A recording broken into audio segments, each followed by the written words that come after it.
Bank Janardhan ಅವರು 860 cinema ಮಾಡಿದ್ರು, ಅವರ ಬ್ಯಾಂಕ್ ಬ್ಯಾಲೆನ್ಸ್ ಕಡಿಮೆನೆ. ಎಲ್ಲರಿಗೂ ಪಟು ಕನ್ನಡ ಟಿವಿ ಯೂಟ್ಯೂಬ್ ಚಾನಲ್ಗೆ ಸುಸ್ವಾಗತ ಅಂತ ಹೇಳ್ತಾ ಬಿಡಿ ಶುರು ಮಾಡೋಕ್ಕಿಂತ ಮೊದಲು ಯಾರೆಲ್ಲ ನಮ್ಮ ಯೂಟ್ಯೂಬ್ ಚಾನಲ್ ಮೊದಲು ನೋಡ್ತಿದ್ರಿ ಅವರೆಲ್ಲ ಸಬ್ಸ್ಕ್ರೈಬ್ ಮಾಡ್ಕೊಳ್ಳಿ, ಮತ್ತಲ್ಲೇ ಪಕ್ಕದಲ್ಲಿರೋ ಬೆಲ್ಲೈಕನ್ ಪ್ರೆಸ್ ಮಾಡಿ.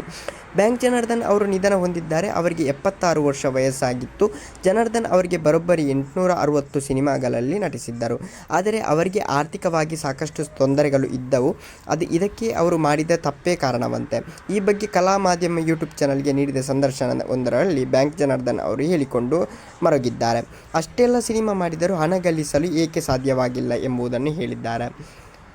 ಜನಾರ್ದನ್ ಅವರು ಬ್ಯಾಂಕ್ ಜನಾರ್ದನ್ ಆಗಲು ಕಾರಣವಾಗಿದ್ದು ಅವರ ವೃತ್ತಿ ಜೀವನ. ಬ್ಯಾಂಕ್ನಲ್ಲಿ ಕೆಲಸ ಮಾಡಿಕೊಂಡು ಅವರು ನಂತರ ನಟನೆಗೆ ಬಂದರು. ಆದರೆ ಬ್ಯಾಂಕ್ ಕೆಲಸ ಬಿಟ್ಟಿರಲಿಲ್ಲ. ನಟನೆಯ ಕಾರಣಕ್ಕೆ ಅವರು ಬ್ಯಾಂಕಿಗೆ ಹೋಗಲು ಸಾಧ್ಯವಾಗುತ್ತಿರಲಿಲ್ಲ.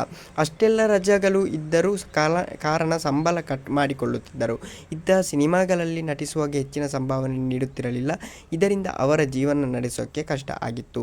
ಇವತ್ತಿನವರೆಗೆ 860 ಸಿನಿಮಾ ಮಾಡಿದ್ದೇನೆ. ಇದರಲ್ಲಿ 3 ತೆಲುಗು, 3 ತಮಿಳು, 4 ತುಳು ಮಾಡಿದ್ದೇನೆ. ಆದರೆ ಬ್ಯಾಂಕ್ ಬ್ಯಾಲೆನ್ಸ್ ಇಲ್ಲ. ಯಾಕೆಂದರೆ ಡಿಮಾಂಡ್ ಮಾಡೋಕ್ಕೆ ಹೋಗಿಲ್ಲ. ಎಷ್ಟೇ ಕೆಟ್ಟದಾದರೂ ಅಷ್ಟೇ ತೆಗೆದುಕೊಳ್ಳುತ್ತಿದ್ದೆ. ಪಾತ್ರಕ್ಕೆ ಬಗ್ಗೆ ವ್ಯಾಮೋಹ ಇತ್ತು. ಹೀಗಾಗಿ ಎಷ್ಟು ಕೊಡಲಿ ಎಂದು ಕೇಳಿದಾಗ ಇಷ್ಟೇ ಕೊಡಿ ಎಂದು ಕೇಳಲಿಲ್ಲ ಎಂದಿದ್ದಾರೆ ಬ್ಯಾಂಕ್ ಜನಾರ್ದನ್. ಓಕೆ ಗೈಸ್, ಮುಂದೆ ಸಿಗೋಣ. ಅಲ್ಲಿವರೆಗೆ ಲೈಕ್, ಶೇರ್, ಸಬ್ಸ್ಕ್ರೈಬ್ ಅಂತ ಹೇಳ್ತಾ ಲವ್ ಯು ಸೋ ಮಚ್.